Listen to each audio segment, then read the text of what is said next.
In this video, we're going to learn how to calculate your break-even return on ad spend and your break-even cost to acquire a new customer for an e-commerce business. Now, I'm not going to talk today about why you need to calculate this or how to use it. That's going to be for another video, another day.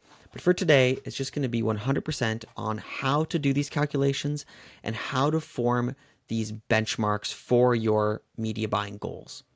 So there's a link in the show notes to this document, which you can have for free. And once you click the link, it's just going to ask you to make a copy of the sheet. So it's actually a whole lot simpler than you might think, which is why this table is so basic. And we only need a few pieces of information from your business to make these calculations. So the first piece of data we need is the average order value, your purchase frequency, and your profit margin. So purchase frequency is usually the one that initially gets in the way, as not all businesses might have this information in front of them, or if you're the media buyer, you might not see this in front of you. So it's something you're going to have to go to the business owner about if you don't have it, but it's essentially that rate at which your customers repurchase from you. So in this case, 21% of my customers buy again over the course of the time that we're looking at. So in this case, we looked at the course of 3 years. Most e-com dashboards will give you your purchase frequency, but sometimes they call it repurchase rate. But if you don't have it, you can calculate it by just dividing the total number of orders in your CRM by the number of unique customers. Now, another easy way to do this is to export your total order list with the emails attached to each order and just throw that into ChatGPT and ask what your customer repurchase rate is. ChatGPT is going to be able to identify the repurchase rate because the emails are associated to each order. So AOV is pretty straightforward. It's usually readily available. But if you don't have it, just divide the total revenue of the business by the total number of orders that you have. So that one's pretty easy. So to start, let's begin with break-even return on ad spend. This is actually the simplest and has nothing to do with AOV or purchase frequency, but break-even is simply 1 divided by your profit margin. So in this case, our profit margin was 65%.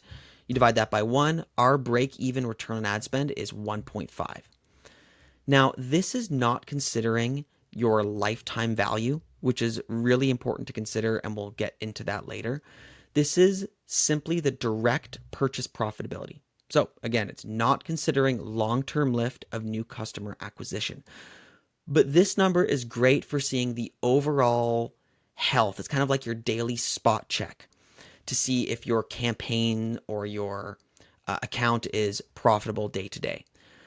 But in order to truly see the health of your paid media efforts, you need to zoom out and see the big picture of profitability. And that's when we need to consider our CAC, our cost to acquire a new customer.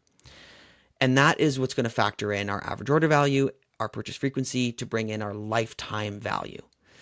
Now, I'm going to talk again more about this in length in future videos, as it truly is a key element in every paid media strategy.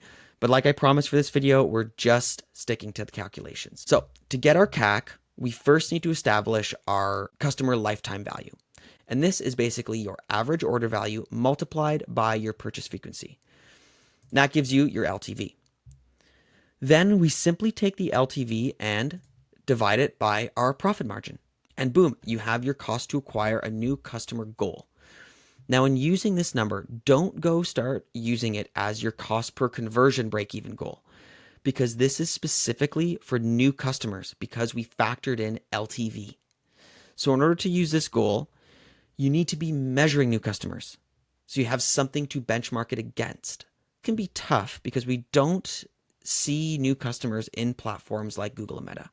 It's usually measured holistically at the business level. So what you can do to see if you're profitable from a new customer acquisition perspective is just divide the total count of your customers by your total media spend, and then compare that to the goal we just made. So I hope this is helpful. Feel free to hop into the comments for questions about this stuff, and I will be sure to follow up with more videos breaking down the nuance of using these kinds of goals and data. See you next time.